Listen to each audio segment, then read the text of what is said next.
Hello my dearest friends, welcome back to my channel, Diana and the Book Hunt. I'm going to share with you all of my thoughts on my recent reads, the books that I read from the start of April until now. It's been a bit of a hectic month. This month I didn't have as much time to read as I usually do, but I did read some really great books that I can't wait to share my thoughts on in this video. I read 8 books in total, and actually 2 of the books I'm just going to tell you a little bit about them and my rating. I'm not going to go into too much detail because there's going to be a dedicated reading vlog for those books that is going to come out next week. And then for the other books, I'm just going to go into more detail to share my thoughts and feelings about them. And yeah, I'm just going to start with the first book.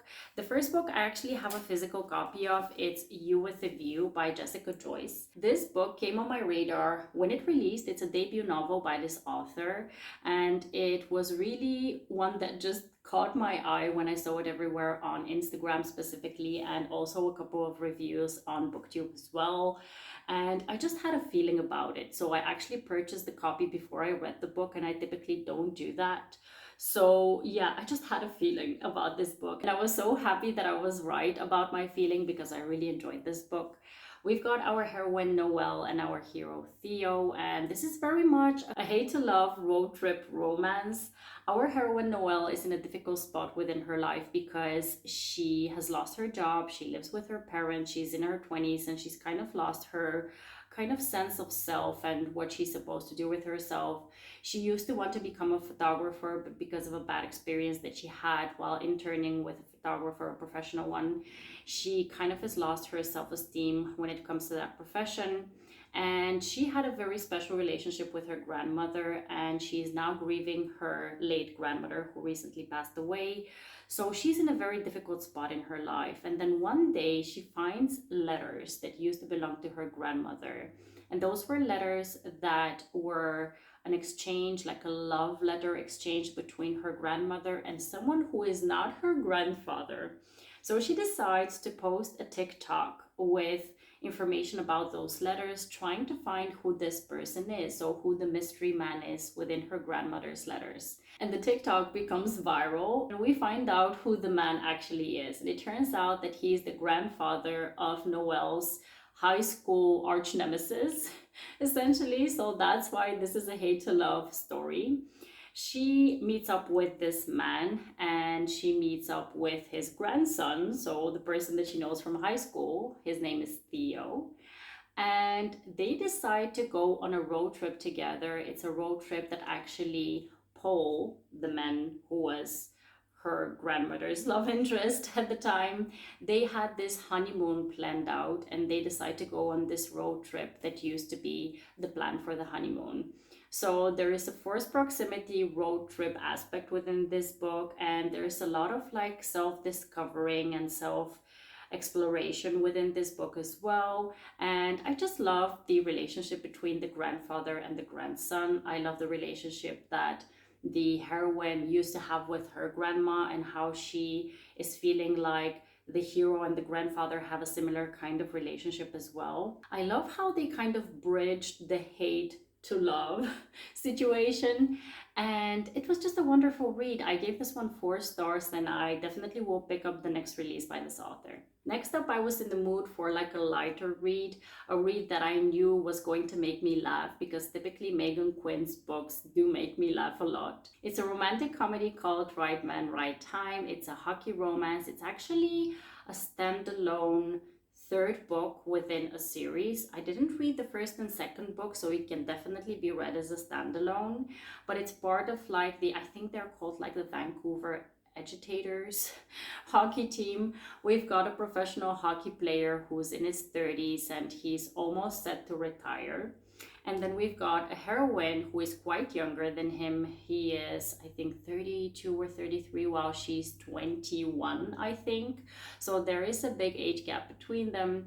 She is interning to want to become a journalist, and it's a bit of an interesting one how they meet. They have this interesting meet cute where the heroine is in this bar with her best friend and kind of like her arch nemesis from her interning office, and the heroine is trying to prove a point. She's trying to convince everyone that she has this boyfriend, and in comes the hero Silas into the bar. She grabs him and she kisses him, and she's like, you need to play along with me, please. And he does so. So he's like, you owe me one, girl. So he decides that he's going to ask her to fake date him, because he also has a reason to want to fake date someone. So they have a fake dating relationship, and there's just so many laugh out loud moments within this book. I love the banter within the book. I love the fact that for a 21-year-old, the heroine was really she was both mature and immature, which was really refreshing, because we do have a lot of immaturity when we're 21, right? So that's to be expected, but there were some glimpses of maturity within her, which I really appreciated, because it made her not unlikable. And then the hero, I did get his hold up, like, we're not in the same spots in life. She's very young. I'm already in a different place in my life. So how is this going to work? When he started to notice his feelings for her. So I completely understood where he's coming from. So it made it very relatable for me when it comes to the plot. And it was just plain fun. I really enjoyed this book. I gave it 4 stars. Next up, I finished Take You Down by Michae Marie. And Michae Marie is actually Michae from Oh Hey It's Michae. Her booktube channel is one that I followed almost from the very start of her channel, I think in 2020. And I've been loving her content on booktube, so I wanted to definitely pick up her debut novel. This is a rock star romance where we've got the hero Walker. He is the drummer for this very famous band. They've been very famous for very many years. They're, I think, like on their 4th tour or something like that. And they're going to have an opening act. It's this DJ, and he is invited to come along, an artist. Her name is Scar. So the love interest is Scar and the hero is Walker. Essentially, how they get to have a lot of forced proximity is they have this touring bus, and Scar is assigned to share a touring bus with the band. So they have a lot of forced proximity, and they're also essentially sharing this tour bus for very many weeks while they're going on tour. So you definitely can sense where this is going, how they're going to catch feelings for one another. Now, Scar comes from a background, like her family is very religious, and she wanted to break away from her family. So you definitely sense that there is this kind of a very divided kind of feeling within her, that she is longing for her family to accept her, but at the same time, she knows that they never will. So she's carrying that baggage with her. She's very closed off. She's very much like, this is a reverse Grumpy Sunshine situation, where the heroine is the grumpy or more like a recluse character, while the hero is the more sunshiny, more kind of talkative character within the plot. And Walker is immediately captivated by Scar. The first night on their tour, when he saw her perform, he was immediately drawn to her and captivated by her. So yeah, we definitely have a very good plot line here, where the hero and heroine have forced proximity. The heroine has a lot of baggage. The hero wants to break down her walls and kind of approach her in a very delicate way to try to see that, or to try to show her that they are really compatible. So I really enjoyed the plot line of the story. I did have some moments where the story was dragging a little bit, so I was kind of losing momentum within the story. So I wanted it to develop a bit faster, or there was some kind of repetition that made me struggle a little bit with the way that it was written. It was a solid debut novel. I gave it 3.5 stars. I rounded it up to 4 on Goodreads, and I did do like a more detailed review of that story, because I really enjoy Michae's booktube channel, and I really want to support her journey into transitioning into being an author. And sometime this year I'll probably pick up the second book, because it's focusing on one of the other bandmates and one of the side characters within the first book. So yeah, I really find it refreshing, by the way, that she chose to start off her writing journey with a rockstar romance.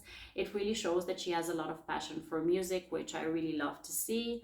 And I hope that she really has a lot of success with her journey as an author, and that she's going to keep on improving her skills, that she's going to release very many stories. This one was a good start, and let's hope for many, many more. Next up, I'm going to talk about the 2 books that are going to be featured in the vlog next week, so I'm not going to spend too much time on those. The first one being Only and Forever by Chloe Liese. It's the 7th and last Bergman Brothers book. It was kind of bittersweet for me to read through it because I really was looking forward to Viggo's story. I wanted so much to see his happily ever after. At the same time, knowing that it's the last book, it kind of broke my heart that we won't get any more glimpses into the family. So it was very bittersweet for me. I gave it 5 stars. It's one of my favorites within the series. I enjoyed it so much. We're following our character Viggo. He's one of the youngest Bergman brothers, and he's the romantic within the family, and his love interest is Tallulah. Lula, he calls her within the story. She is someone whom he used to study with in university, and he always had a thing for her, so he's definitely a pining hero. And then she kind of noticed him when they were studying together, but at the same time she was very closed off. She didn't want to like him at all, so she kind of neglected her like or feelings towards him when they were students. But now that they have a forced proximity because of certain things happening, basically there's no running away from her feelings for him. So this was such a wonderful story. I really loved all aspects of it, and you're going to hear my full thoughts on it once my vlog releases next week. And yeah, just shortly said, this was one of my favorites of the Bergman Brothers books. The next book that I picked up for that vlog is Just for the Summer by Abby Jimenez. That one is a definite 5-star read for me. It's actually going to end up in my favorites of the year. I enjoyed every single bit about the story, like the plot, the writing, the humor, banter, the emotional connections, and like the feelings that were invoked in me because of that story. I loved every single thing about this book, and you're going to hear my full thoughts next week when I post the vlog. The book is about 2 characters who are kind of in the same predicament. Both of them have the situation where when they start dating someone, they're never the one. So the person that they're dating, they break up with them or they get broken up with, and then that person immediately finds their happily ever after with someone else. So both the hero and heroine are never the one for their respective partners, and they find each other through Reddit because the hero posts his story about his predicament on Reddit and she comments on it. So they start DMing each other, and yeah, basically that's where their story starts. And I'm going to leave all of my thoughts about this book for the vlog. It was just the perfect read for me. Next up, I picked up a book that I really wanted to read because I've enjoyed the full series by this author. It's The Good Girl by Nikki Sloane. It's part of her Nashville Neighborhood series, and I think, is it like the 5th book or the 6th book? I don't remember anymore.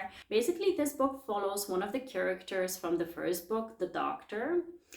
His name is Preston, and within that book, he wasn't a very likable character because the situation was very tricky for him. Basically, he used to be in a relationship with the heroine of the first book, but the heroine started dating his dad. So obviously he was in a very tough situation, so we do show some understanding for what happened there, but at the same time, how he reacted towards the whole situation was just a mess. So yeah, it was interesting to see how he's going to get his like redemption arc within his book.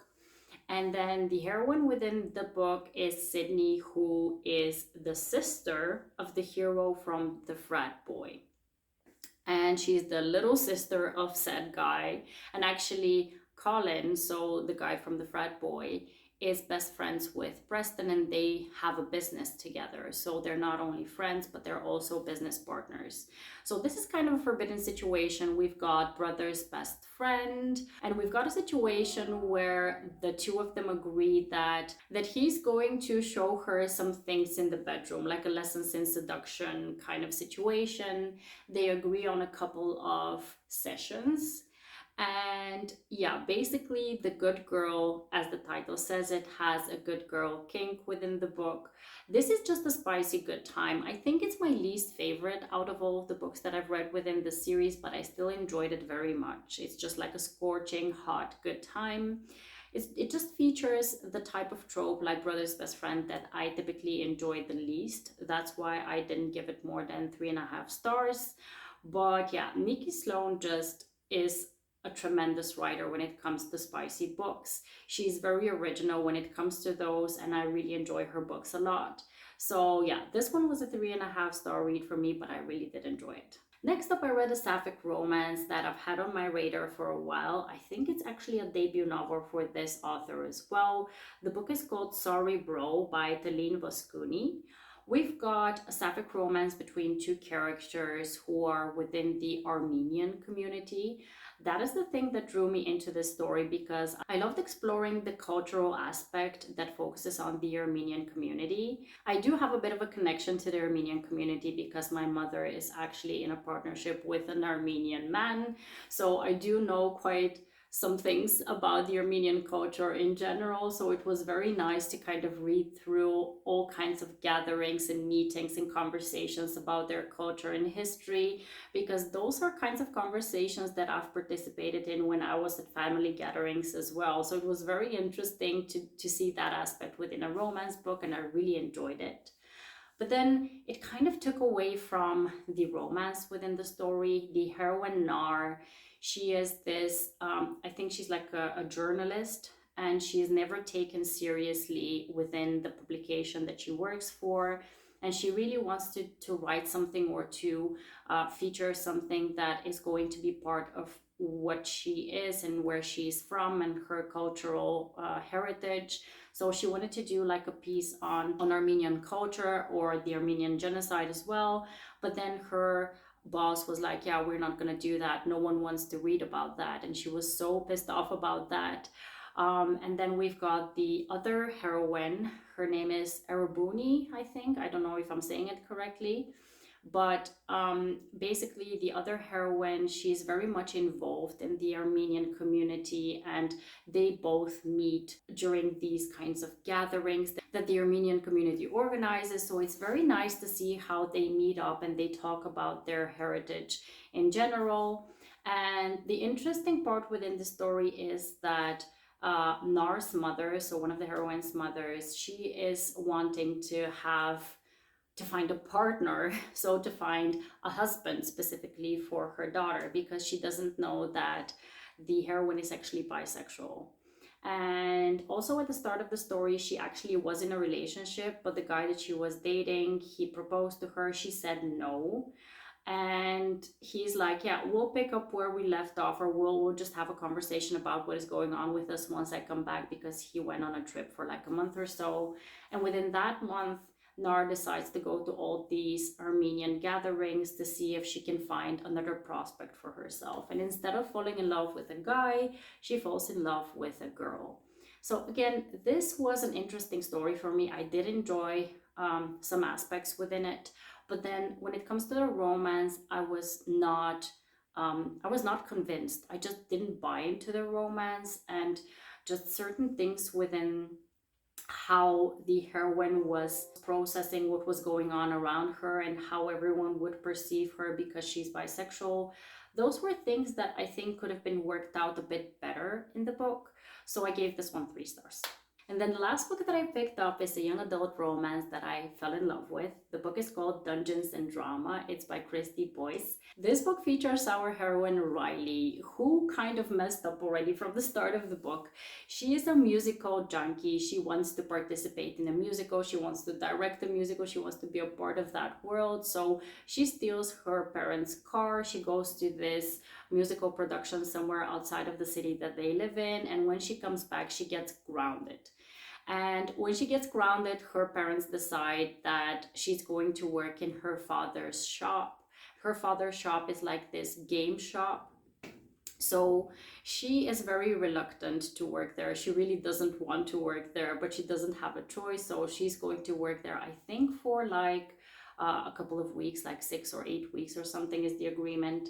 And that is where she meets the hero. His name is Nathan. He works at the shop as well, but he also goes to her school, but they never really cross paths because she is like within the theater group and he's within like the geek group or something like that. And they just never cross paths. They know of each other, but they're not really friends. And basically, the premise of the story is that the guy, so Nathan, he is playing with his friends Dungeons and Dragons in the shop. And then she gets roped into playing with them. And while they're playing, they also decide that they're going to fake date to make the girl that he likes jealous. And they have this forced proximity. They have a lot of conversations together. They have a lot of instances where they just touch or hug or share a little kiss on the cheek because they want to make the other girl jealous. And that's how their relationship kind of starts and blooms. And it's just so wonderfully written. I really, really enjoyed this story. This is the kind of young adult romance that I want to read. Typically, I don't really gravitate towards young adult romances anymore. I just don't relate to them that much. But this one was just wholesome for me. I really enjoyed it. I give it 4 stars. So my friends, these were the 8 books that I managed to finish within the first part of April. Please let me know if you've read any of the books that I mentioned and what you thought about them in the comment box below. And please recommend any books that are similar to the ones that I really enjoyed. I hope you liked this video. If you did so, please put a thumbs up. And also don't forget to subscribe to my channel if you haven't already. I hope to see you in the next one. Have a wonderful, marvelous day. Happy reading. Take care and